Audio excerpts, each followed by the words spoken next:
este momento el tema político ligado a lo judicial y tiene que ver con la entrega de la cuñada del presidente Pedro Castillo. El día de ayer ella acudió ante el Ministerio Público 24 horas después de que la DIVIAD y también la Fiscalía acudiera hasta la zona residencial de Palacio de Gobierno para ejecutar la orden de detención preliminar en su contra por 10 días. Vamos a conocer las implicancias que tiene ello tras esta entrega con el abogado penalista Luis Lamas Puccho, que ya se encuentra con nosotros. ¿Cómo está, doctor? Bienvenido al programa. Buenos días. Muy buenos días. Sí, esta detención preliminar debe tener una duración de 10 días, dependiendo de lo que surja a lo largo de estos momentos, sobre todo partiendo de la premisa de lo que ella tiene que declarar, la señorita Jennifer, de lo que también tienen que declarar las otras personas que están detenidas, y si efectivamente todas estas declaraciones coinciden o se contradicen unas con otras, dependiendo, por supuesto, de la información que ya tiene acopiada el Ministerio Público respecto al cúmulo de indicios que existen en materia de responsabilidad penal. Entonces habrá que esperar qué cosa es lo que sucede en los próximos días. Entiendo que la señorita Jennifer debe colaborar directamente porque está inmersa pues, en una situación personal bastante delicada, en la que hay posibles responsabilidades penales por delitos graves que pueden acarrear penas hasta de 15 o 20 años, es decir, todo lo que ya conocemos en el entorno, pero que dependerá básicamente de la actitud que asuma ella en términos de lo que manifieste, declare, y si es correcto, incorrecto, se contradice o no se contradice, ¿no? Y el haberse entregado, si bien es cierto, se entregó al día siguiente de que la DIVIAD junto con la Fiscalía llegaran para su detención, pero ella acudió a la Fiscalía. ¿Esto la beneficia de alguna forma o son argumentos que podría tener el Ministerio Público para evaluar una posible prisión preventiva?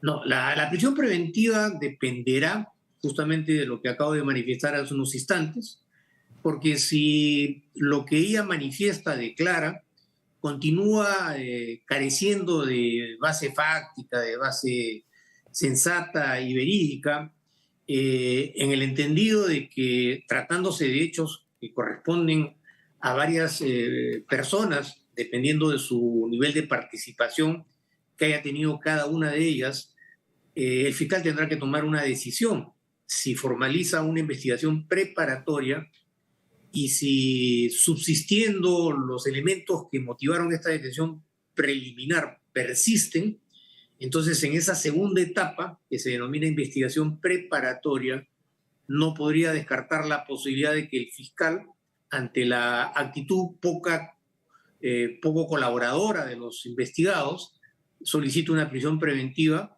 que de acuerdo a la legislación puede tener una duración hasta de 3 años, y ya no sería una detención en prefectura o policial, sino que los investigados serían trasladados, en el caso de los varones, a Piedras Gordas, y en el caso de la señorita Jennifer, a Santa Mónica.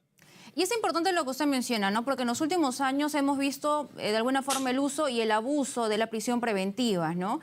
Cuando esto debería ser la excepción y no la regla, y solamente recuerdo un caso concreto, solo por citar un ejemplo, lo que ocurrió con Ollantaytamala y Nadine Heredia, ¿no? Se les dictó 18 meses de prisión preventiva, pero solo pasaron 9 meses porque el Tribunal Constitucional se pronunció al respecto. Y hasta el día de hoy no hay, por ejemplo, una sentencia contra ellos. Entonces, ¿qué elementos tiene que evaluar el juez? Porque si bien es cierto, el Ministerio Público puede pedir muchas cosas, pero es el juez el que tiene que ponderar y ver los elementos para decidir si se toma o no la decisión de dictar una prisión preventiva.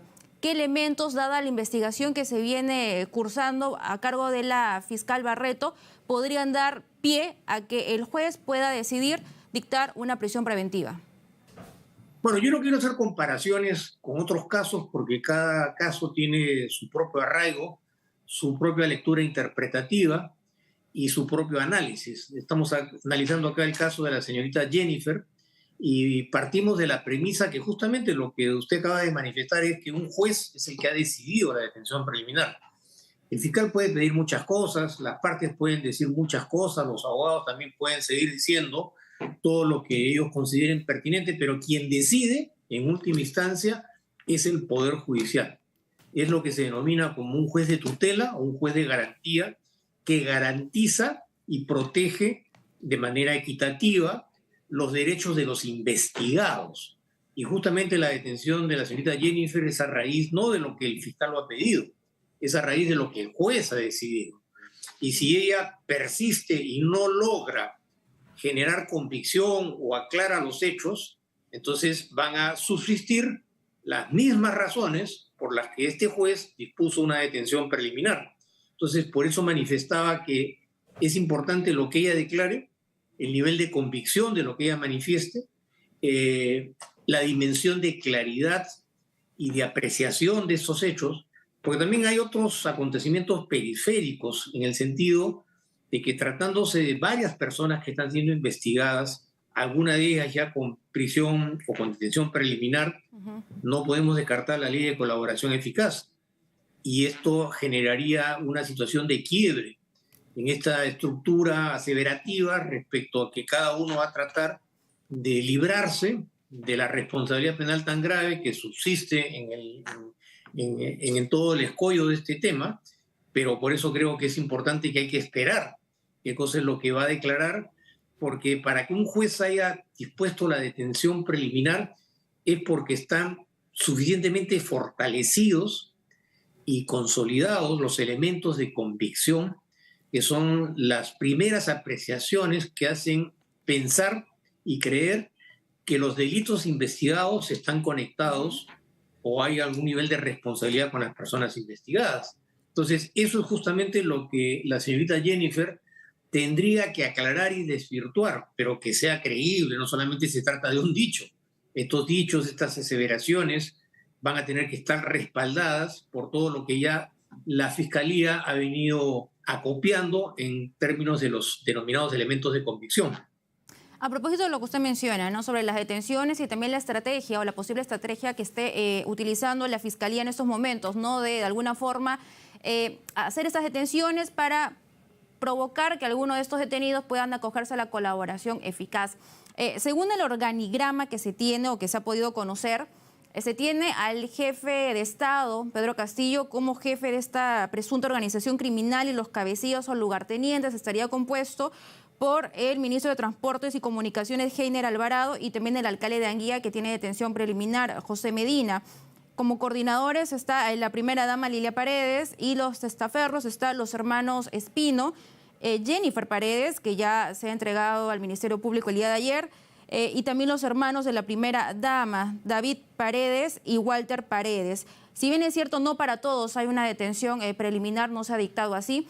¿Cuál sería la estrategia en ese caso por parte del Ministerio Público? Es decir, ellos también podrían ser detenidos de forma preliminar. ¿Hay esa posibilidad según el organigrama y el sustento que se tiene hasta el momento de la investigación?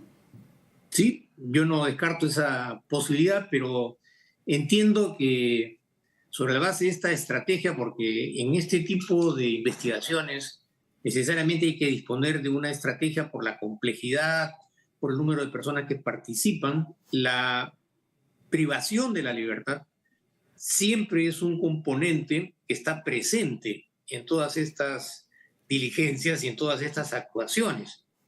Primero que todo porque se trata de delitos graves, delitos que van, en el mejor de los casos, con una pena mínima de 15 años de privación de la libertad, en el entendido que se habrían hecho malos manejos de los recursos del Estado que nos pertenece a todos los peruanos. Pero la privación es la columna vertebral del sistema de justicia penal.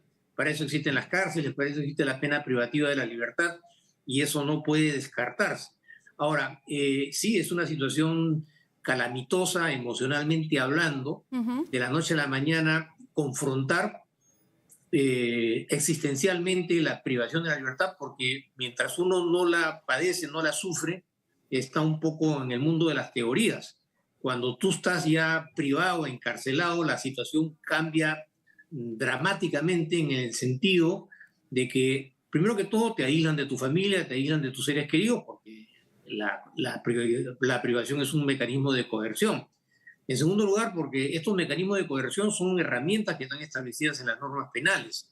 En tercer lugar, depende mucho de cuáles sean las expectativas que tenga cada persona. Unos dirán, yo por qué tengo que asumir responsabilidades de otros cuando son otros los que se beneficiaron económicamente. Doctor. Lo que sí puedo manifestar es que esta señorita Jennifer se ve involucrada en estos hechos porque el señor presidente de la República, en alguna medida, permitió que así fuera. Si yo tengo familiares y ejerzo una función pública, en mi sano juicio en la vida hubiera visto involucrada a mi esposa, a mis seres o a mis hijos queridos.